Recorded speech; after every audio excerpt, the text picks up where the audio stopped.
Hey guys, we are back for another week of coin roll hunting. It's been 2 weeks now with nothing, which is not really unusual. It's been a little dry lately, like I've said in other videos. I think my record is 12 weeks without any keepers.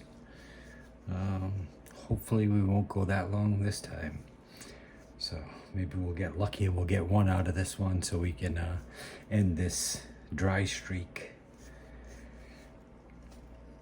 So I hope you've been enjoying these videos. I'm trying to work on it, get them a little better each time, and have some interesting things to talk about. My big thing is I'm looking for silver, and silver is an amazing. I think I hear it. Oh, look at this. First roll. We got a 1968. There goes the dry streak. We'll put that one down for now. But silver is an amazing metal. It's been money for thousands of years. You can go all the way back to the Bible, and you can read in Genesis that they're talking about, I think it was Abraham bought a piece of land for the weight of 300 shekels or 300 talents. But, silver has been used as money for a very, very long time. And it's not up until recently that it's no longer considered money. I believe it was 1871 when they demonetized it. But, before that, silver and gold was always money. And, now they've got people thinking that, gold and silver are pet rocks and they have no value. But, there'll be a day where we'll be back using gold and silver again. I believe that with all my heart. I have a feeling it probably won't be too long. I mean, you see the state of the economy and all the things that are going on, and the debt level, and the whole currency thing is just, it's meant like to be like this. It's a system. It's a system that creates debt. And so in order to keep the system going, they just have to keep creating more debt. But that's also unsustainable. So at some point it has to just all crash. There's a really good video. I think it's called The Secrets of Money. But the gentleman goes into this museum. It's a currency museum. There's something like over 1,500 currencies that all went to zero. And that is every currency that ever existed, aside from the ones that are actually being used now. But every single currency, 100% prior to the ones that are in use right now, have all gone to zero. So that kind of tells you, what the future looks like for, the dollar and the euro and the yen, and we're going to end up there. Kind of sucks, but in the same breath, we really shouldn't be using promissory notes to buy and sell goods. And they've got people believing that it's money when it's not. It's really currency. It's just a piece of paper with funny ink and stuff like that on it, and it's really only our confidence that we can take that piece of paper and buy and trade for goods. That's the only thing that actually gives it any value. There's literally nothing behind it. It used to be that gold was behind it, but then they could only print as much money as they had, the value of gold. And that's why they got rid of gold and took us off the gold standard in, I think it was 1974. because they wanted to be able to print money without limits. And so if you kind of look back, if you're old enough to be back in those days, I was just a kid then, but I remember as a kid going to the store before school and, being able to get, a nice little bag of candy for a quarter. And then all of a sudden, a year later, like a single piece of candy was like 30 cents. And, it was just crazy. It just like exponentially increased, everything increased, but it really wasn't increasing. It's just that they were creating so many dollars, Prices don't go up. It's actually the value of the dollar that goes down that makes it look more expensive. So it takes more dollars to buy that good or service than it did before. I heard a great analogy. I guess, prior to 1933, you could go to any bank and you could take a $20 bill and you could trade that for a $20 gold coin, or vice versa. You could go to the bank with a $20 gold coin and trade it in for a $20 bill. So they were both the same value. And I guess in the 1920s, and don't hold me to this, I'm sure I'm off by a little bit, but they said like in the 1920s, with either the $20 bill or the $20 gold coin, you could buy something like 435 gallons of gasoline. And now if you had that same $20 bill and that same $20 gold coin today, the $20 bill would only get you something like 4 or 5 gallons of gasoline, but that $20 gold coin would still get you something like 397 gallons of gasoline. And the $20 bill and that $20 gold coin never changed. So what was the difference? The difference is that the value of that $20 bill has gone down so much. It's not that the price went up, but it's just that there's more dollar bills, and therefore the value, every time you print another dollar, the value of all the rest of the dollars goes down a little bit. So I thought that was a really great way to kind of understand how, it's not really, they call it, the prices are going up, but it's really, that's not the case. It's actually the value of the dollar going down. And I think they did a good one with silver as well, where they had an analogy of, in 1964, the minimum wage was $1.25. And so they show you 5 1964 quarters, and they say, okay, so there's $1.25. That's what they would have earned in 1964 for an hour of work. And then if you fast forward that today, the minimum wage is something like I don't know, $7, $8, $9. But those the 5 1964 quarters was something like, I don't know, $26 or $27. And again, it was just showing how it's not, things are getting more expensive. It's just that the currency is losing so much of its value. It's just a great way to look at it and kind of understand what's really happening, because they promote to us, inflation, the price is going up, but that's not really it. It is inflation, but it's inflation of them printing more dollars. So that's where the inflation actually happens. And then, the prices going up is a byproduct of that. And it's not that the prices go up because it's more expensive. It's just because there's so many more dollars now chasing those goods because they keep printing more. I'm sure you guys already know that, but just needed to kind of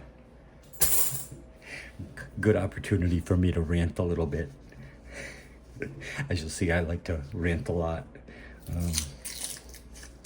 But I do believe we'll someday get back to some kind of a silver and gold standard. I mean,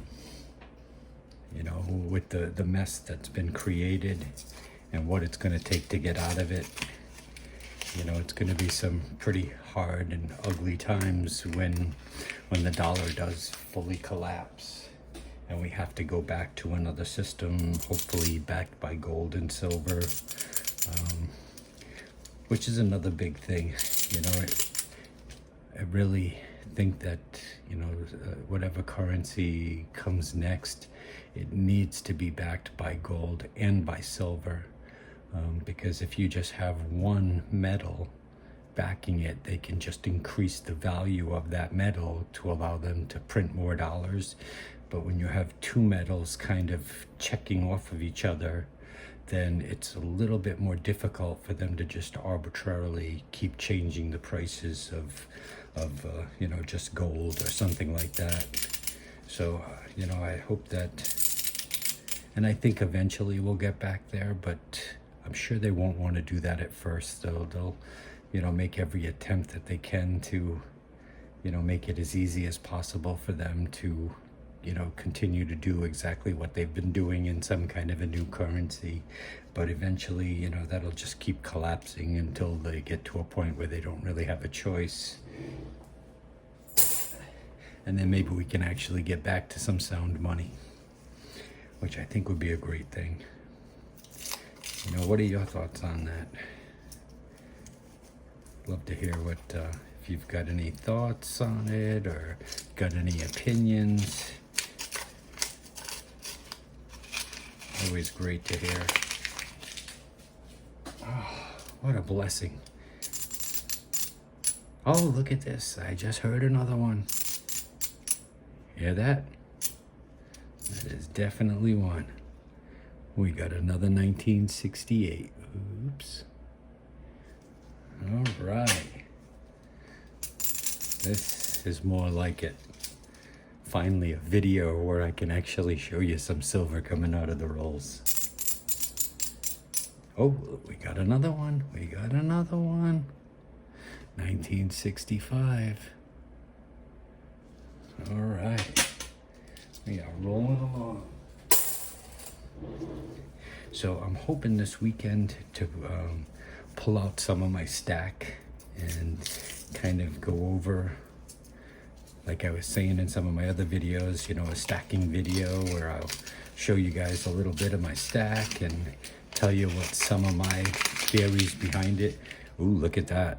I don't know if you guys can see that, but that looks kind of promising right there. That looks interesting too. Oh yeah, we got something here. We got another 1968. Wow, this, after 2 weeks of a dry spell, this is great. Already a huge win.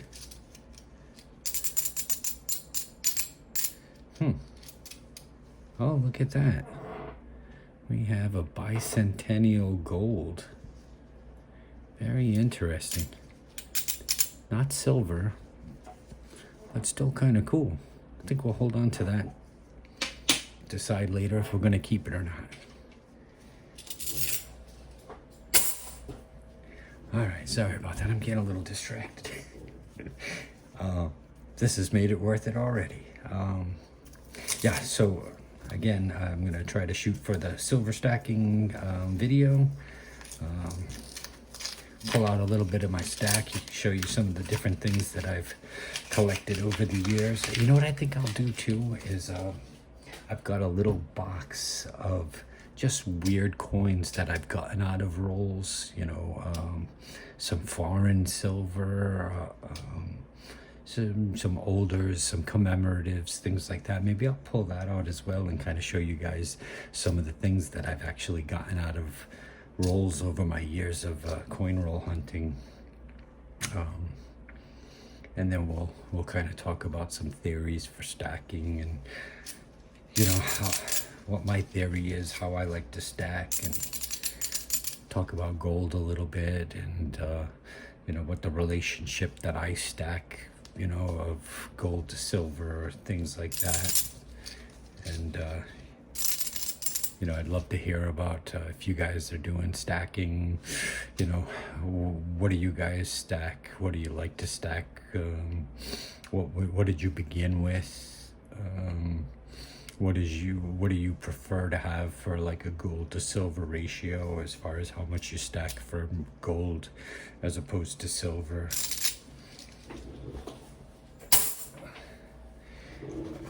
And then, of course, we can talk some more about currencies and governments and all that fun stuff. I know need to be a little bit careful on some things that we say here on YouTube, but it'd be kind of nice to delve into some topics while we do some coin roll hunting. That one, I don't know. Looks a little interesting, but I'm not so sure. Nope, just a worn coin.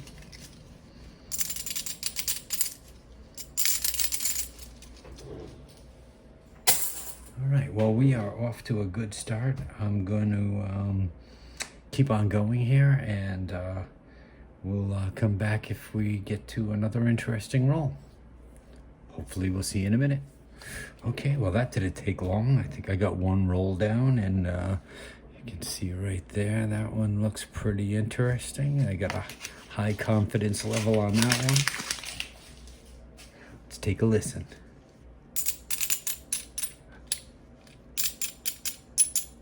Did you hear that one? There she is. We have got a 1967. Wow. We're doing really well here.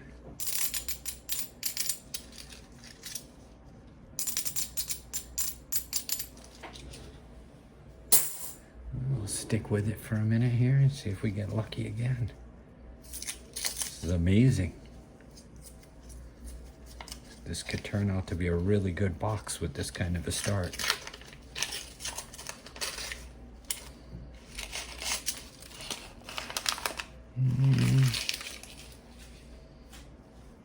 Don't really see anything interesting in this one.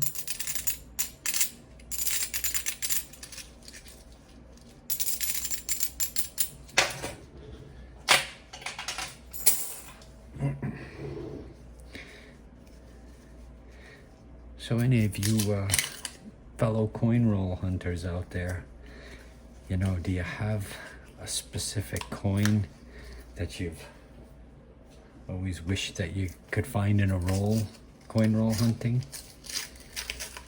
I know for me, my dream coin to get in a roll would be the, I think it's a 2014 W gold Kennedy. It's actually, I think it's the normal 22 karat gold. It's 3/4 of an ounce Kennedy. They made it 1 year in 2014, I believe it was, and it's a 2014 W, and it's actually a gold coin, you know, pure gold coin. So that's mine. That's my white whale that I've always loved to get. That's why when I see coins like this, I get all excited, and I'm like, oh, could that be the 2014? But they usually are this kind of stuff. It always gets the juices flowing. Though when I see that funky gold rim, I'm like, ooh, could that be it? That coin would be worth, gosh, at this price, it's probably got to be worth, you know, $2,400 coin just in the weight of gold. So yeah, oh, I'd love to see one of those in one of these rolls, but I have to say, I don't know if I'll ever see one. That's going to be a tough one to find.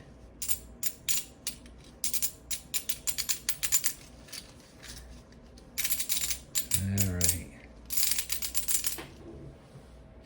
Looks like things are slowing down here, so we'll cut out for a minute, and if something else comes up, we'll be back. I'll be back. All right, and on the very next roll, I don't know. It's something that looks interesting right there. I'm not sure. Could just be a teaser. Doesn't have all the signs that I like to see, but it does look sort of interesting. Let's see. Oh. Hear it? Oh. Look at that, a 90% or 1964. That's a beauty right there. That one goes down here. I'll put those up there. Always like to keep those separated.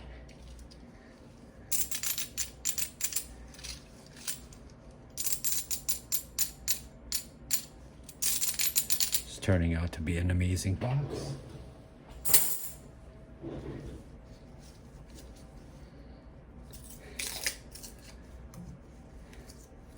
So me, I keep a little stash of just clad $50 so that when I do get lucky and I get these coins, I just go from that little stash and I'll grab some clad ones to make up the difference so that I'm always putting back the exact amount that I bought. So if I buy a $500 box and I get 10 coins that I'm keeping, I've got a little stash where I take 10 coins and I dump that back in so that I'm giving $500 back to them to get my $500 back. You guys do that? For any of you fellow coin roll hunters out there? And do you guys normally get a whole box, or do you buy like 10 rolls at a time? Do you go to one bank? Do you do multiple banks? Love to find out. You know, I don't really get to talk to a whole lot of other people or anybody that's, you know, a fellow coin roll hunter that does it on a regular basis. So if there's anybody out there watching this that is a fairly regular coin roll hunter, I'd love to, you know, chat with you. Oh, hello. Look at that one. You guys see that one? That one looks kind of special right there. Let's see if we can hear it. Oh yeah.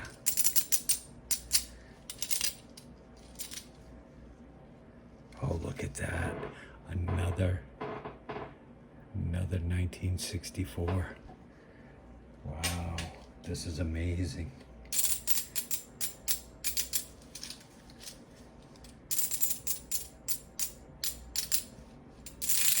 Wow. We're not even halfway through the box yet. This is fantastic.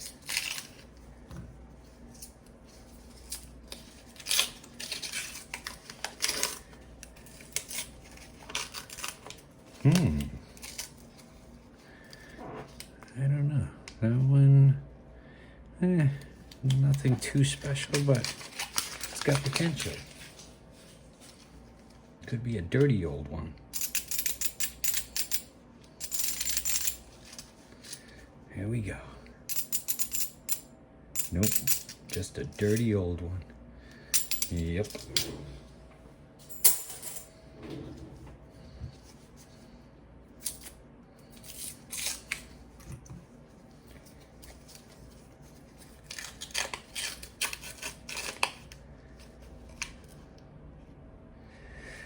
No, I don't really see anything too interesting in that one.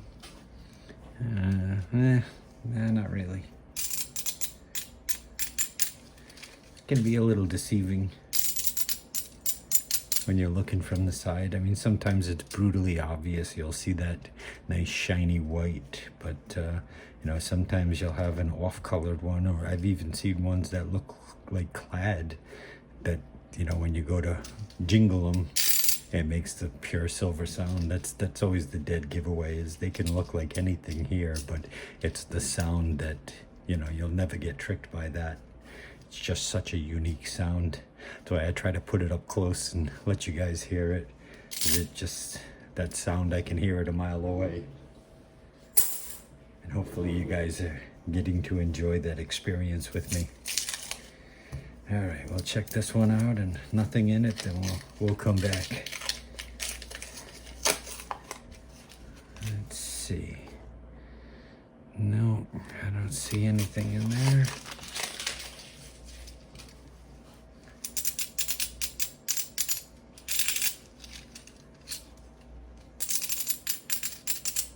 Nothing. All right, we'll be back in a minute. All right, well, we're about 2 rolls away from half of the box, and I'm seeing some things that look interesting in this one. Let's check it out. Oh, there's one. Oh, I think we got a couple in there.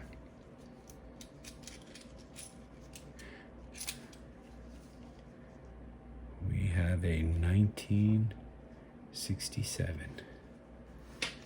That's gonna go up here. Yep. And we've got a 1968. Wow.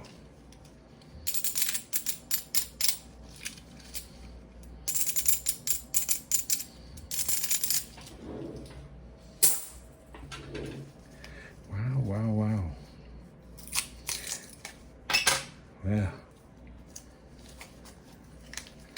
finally. This is what I was hoping for in my first video. Some excitement. Alright, let's see what we got.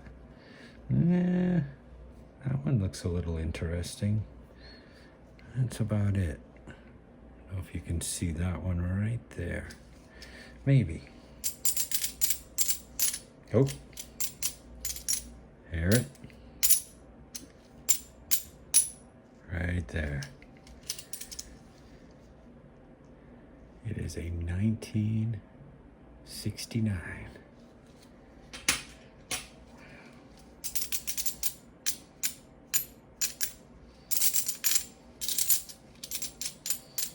Jeez, you know what's funny is that's the one that looked like it, but it's not.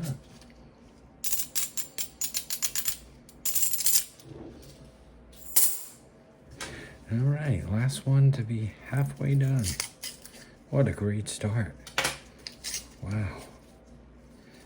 Just amazing.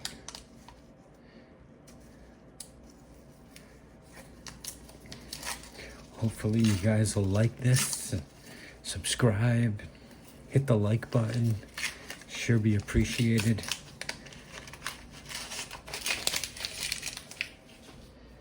Please leave comments. Let me know if there's things that could do better, or if there's something, you know, specific we could talk about, you'd like me to talk about or discuss. I'm pretty well versed in silver and gold and pretty much all things precious metals, and I have been doing coin roll hunting for quite a number of years. Predominantly all half dollars. I don't really hunt, you know, dimes or quarters or anything like that. There's just way too many in circulation, and it just seems to me, you know, if they're making 25-50 million coins per year, and that's going into circulation, plus the year before and the year before, by the time you get back to 1964, there's, you know, hundreds and hundreds of millions of coins, whereas, you know, these were taken out of circulation in 2000 or 2001. So, you know, the mintage completely diminished. And because they're not in circulation, you know, what's there is there. So, you know, when you get lucky like this is usually somebody dumping, you know, an old jar of coins or something like that. And, you know, unfortunately, they didn't know what kind of value they've got. So they just took it into the bank for its face value. All right, so we are now halfway done, and we'll get us set up for the second half and start a couple of rolls. If anything interesting, I'll jump right back. See you in a minute. Hey guys, we're back. Geez, just about halfway through the second half of the box, and I have to say it's been much less exciting than the first half of the box, but it looks like we might have something here. I don't know. It looks kind of good.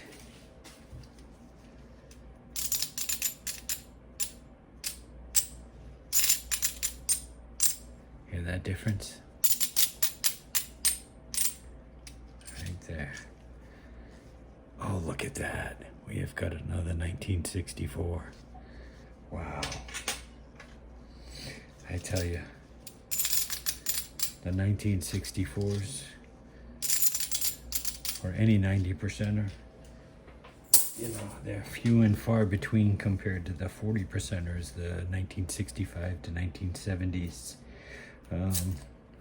Geez, I'm assuming you guys all know that. So on half dollars and only half dollars, so on dimes, quarters, and half dollars, all the way up to 1964, they were made with 90% silver. In 1965, that completely ended for the dimes and the quarters. But for the half dollars, they went down and they dropped down to 40% silver for coins between 1965 and 1970. And then they also did a bicentennial half dollar that was also 40% silver. But they're, you know, that they're few and far between. Most of the bicentennials are clad, but occasionally I think I've found maybe 3 or 4 of them where the bicentennial, which, you know, looks like that right there, and it has the face like this where it shows the 2 dates of the 1776, 1976, not gold, but yeah, that's the silver content for coins. And that's another reason that I really like the half dollars, is because you've got a couple of extra years of coins that you could get silver, even though it's not quite as much silver as something 1964 or earlier. It's still some silver, and some silver is better than no silver.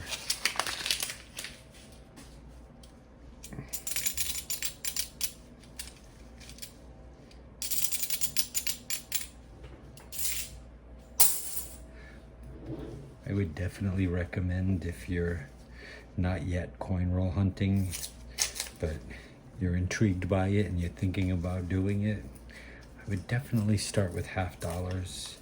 You know, it's a little bit more difficult just because the fact that they're not in circulation. So typically banks don't, you know, keep them on their shelves, whereas you could pretty much go to any bank right now and get 10 rolls of quarters or dimes, or a box of quarters or dimes, because they're in circulation, so they keep those on the shelves. Whereas half dollars, you usually have to order them and wait a week for them to come in.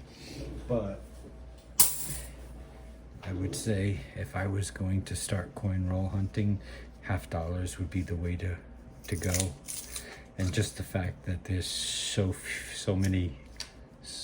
much fewer of them, you know, you could go through quarters forever and ever before you get your first one. Half dollars, you know, I've had some dry spells, as I said at the beginning of this video. I've gone as far as 12 weeks in a row without getting any, but you know, they're definitely a little easier to come by than quarters or dimes, in my opinion. You know, any of you folks that are coin roll hunting, and if you're coin roll hunting dimes and quarters, you chime in and let me know if you've had lots of success with dimes. If you're finding them fairly regularly, or are they few and far between.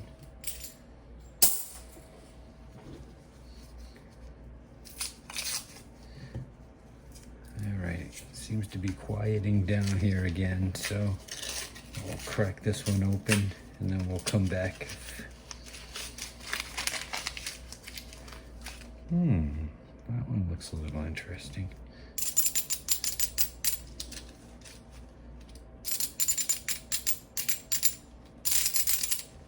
Nope.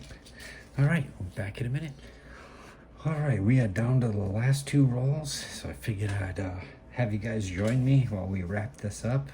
I did actually get one more. It caught me off guard and didn't see it until after I had thrown out the wrapper and was starting to jingle through it, but I did get a 1967 40%er. So For those of you who have made it this far, I just want to say thank you so much. I'm truly grateful to have you guys watching this, and I hope you enjoyed it. And again, please feel free to put down in the comments anything that you'd like to see or like me to discuss. I'm just so grateful to have you guys watching. And if you could, if you liked it, please give a thumbs up, and subscribe, and I'll continue to try to make better and better videos for you.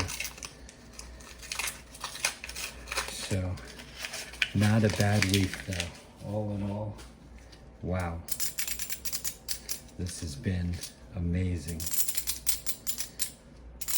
Exactly the way you'd like to get rid of a dry spell.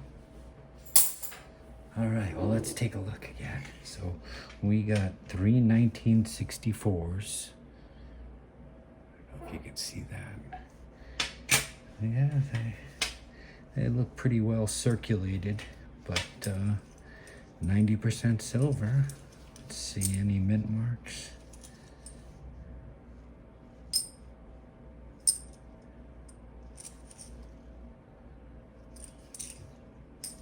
Nope. So 3 1964s, and then we got 2, 4, 6, 8, 9 40%ers. Wow, just amazing. And they all look about average circulation. We've got some D's. That one's nice, but still circulated. And then we got this bicentennial dipped in some kind of gold. It's pretty. I'm not sure if I'll keep it. I doubt it. Like I was saying in one of my other videos, I really don't look for anything but, precious metals. But it is pretty cool, and it is kind of pretty. All right, well, that wraps it up for this week. Again, thank you so much for joining and watching. Please feel free to leave comments, and any likes or subscribes would be greatly appreciated. And we'll try to get a silver stacking video out this week, and we'll see you next week for another hunt. Hopefully we'll have as good a luck as this week. All right, take care.